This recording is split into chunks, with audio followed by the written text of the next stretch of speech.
Hello everyone, इस video में हम एवरी मैक्लोइड मैककार्टी के द्वारा किए गए एक्सपेरिमेंट को समझेंगे। इन्होंने साबित कर दिया था कि डीएनए ही जेनेटिक मटेरियल होता है। कैसे साबित किया था, आइए देखते हैं।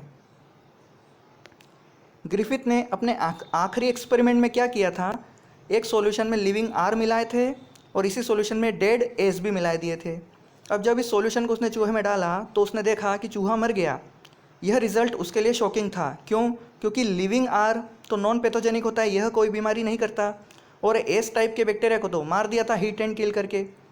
तो यह मरा हुआ है और यह नॉन पैथोजेनिक है, तो चूहे में बीमारी नहीं होनी चाहिए थी, चूहा नहीं बनना चाहिए था, पर फिर भी चूहा मर गया। फिर उसने क्या करा, इस चूहे का ब्लड सैंपल देखा। इस चूहे के ब्लड में, मरे हुए चूहे के ब्लड में उसे लिविंग एस दिखाई दिया।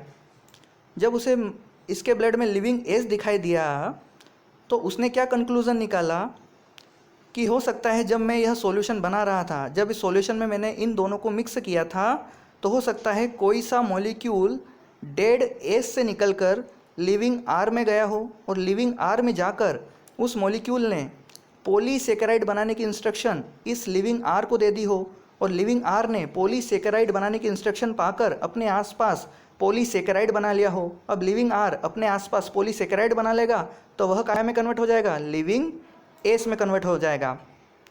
ग्रिफिथ ने बस इतना ही कहा था कि एक मॉलिक्यूल पॉलीसेकेराइड की इंस्ट्रक्शन लेकर डेड एस से लिविंग आर में गया था, जिसने लिविंग आर को लिविंग एस में कन्वर्ट कर दिया।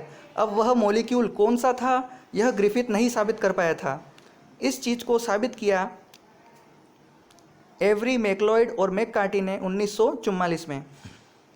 इन्होंने क्या किया, सबसे पहले तो एक सॉल्यूशन लिया। इस सॉल्यूशन में उसने डेड एस सेल्स डाली। डेड एस सेल्स मतलब उसे हीट करके किल कर दिया था, ठीक है। अब इस सॉल्यूशन में उसने क्या करा, इस सॉल्यूशन से लिपिड भी निकाल दी, इस सॉल्यूशन से शुगर भी निकाल दी। तो अब इस सॉल्यूशन में क्या बचा, इस सॉल्यूशन में डेड एस का प्रोटीन बचा, आरएनए बचा और डीएनए बचा। अब उसने क्या करा, इस तरीके के 3 सॉल्यूशन बना दिए और प्रत्येक सॉल्यूशन में डेड एस पड़ा हुआ है और डेड एस का क्या पड़ा हुआ है, प्रोटीन, आरएनए और डीएनए पड़ा हुआ है। अब उसने क्या करा, इस वाले सॉल्यूशन में प्रोटीनेज एंजाइम डाल दिया। प्रोटीनेज एंजाइम क्या करता है, प्रोटीन को मार देता है। तो अब इस सॉल्यूशन में क्या बचा, डेड एस का आरएनए और डेड एस का डीएनए बचा, प्रोटीन नहीं बचा। अब जब उसने इस डेड एस को लिविंग आर में मिक्स किया, ठीक है, और लिविंग आर में मिक्स करके चूहे में डाला तो उसने देखा चूहा वापस से मर गया और चूहे के अंदर वापस से क्या दिखाई दी उसे, चूहे के अंदर उसे वापस से लिविंग एस दिखाई दिया। लिविंग एस दिखाई दिया, इसका अर्थ क्या है कि अभी भी डेड एस से कुछ मॉलिक्यूल जो है कहाँ गया होगा, लिविंग आर में गया होगा और लिविंग आर को काय में कन्वर्ट कर दिया होगा उसने, लिविंग एस में। पर यहाँ मॉलिक्यूल कौन से बचाए थे हमने, सिर्फ आरएनए और डीएनए। तो इससे यह साबित होता है कि क्योंकि अभी भी कोई ना कोई सा मॉलिक्यूल पॉलीसेकेराइड की इंस्ट्रक्शन लेकर लिविंग आर में जा रहा है और लिविंग आर को लिविंग एस में कन्वर्ट कर रहा है। अब क्योंकि इस सॉल्यूशन में प्रोटीन तो था नहीं, तो यह जो मॉलिक्यूल है डेड एस से जो लिविंग आर में जा रहा था इंस्ट्रक्शन लेके, वह प्रोटीन तो हो नहीं सकता। यह एवरी मैक्लोइड मैककार्टी ने साबित कर दिया। अगले एक्सपेरिमेंट में उसने क्या करा, इस सॉल्यूशन में जहाँ पर प्रोटीन, आरएनए, डीएनए था उसमें आरएनएस डाल दिया। आरएनएस ने क्या करा, आरएनए को मार दिया। अब जब इस सॉल्यूशन को उसने लिविंग आर के साथ मिक्स किया और कंप्लीट सॉल्यूशन को फिर चूहे में डाला तो चूहा वापस से मर गया और चूहे में अभी भी उसको लिविंग एस दिखाई दिए। चूहे में लिविंग एस दिखाई दिए मतलब अभी भी यहाँ से कोई सा मॉलिक्यूल यहाँ गया होगा जिसने लिविंग आर को काय में कन्वर्ट कर दिया होगा, लिविंग एस में।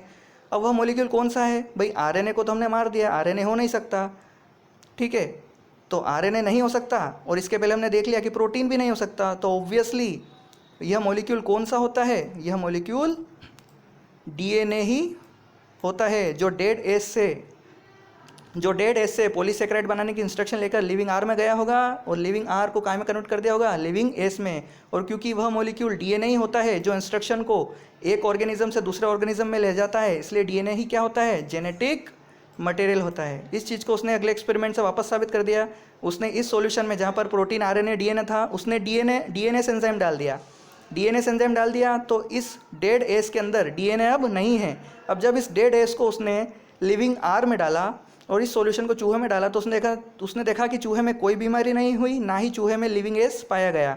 वो इसलिए क्योंकि डेड एस के डीएनए को तो हमने मार दिया था। जब डेड एस के डीएनए को मार दिया तो कोई डीएनए यहाँ नहीं गया होगा इंस्ट्रक्शन लेकर दूसरे बैक्टीरिया में, और इस बैक्टीरिया में डीएनए इंस्ट्रक्शन लेके आया ही नहीं, तो यह लिविंग एस में कन्वर्ट हुआ ही नहीं, और लिविंग एस में कन्वर्ट हुआ ही नहीं तो कोई S living S cell appear नहीं हुई और चूहे को कोई बीमारी नहीं हुई और चूहा जिंदा रहा। तो इस तरीके से एवरी, मैक्लोड और मैककार्डी ने साबित कर दिया कि डीएनए ही इंस्ट्रक्शन को एक ऑर्गेनिज्म से दूसरे ऑर्गेनिज्म लेकर जाता है, इसलिए डीएनए ही क्या है, जेनेटिक मटेरियल है।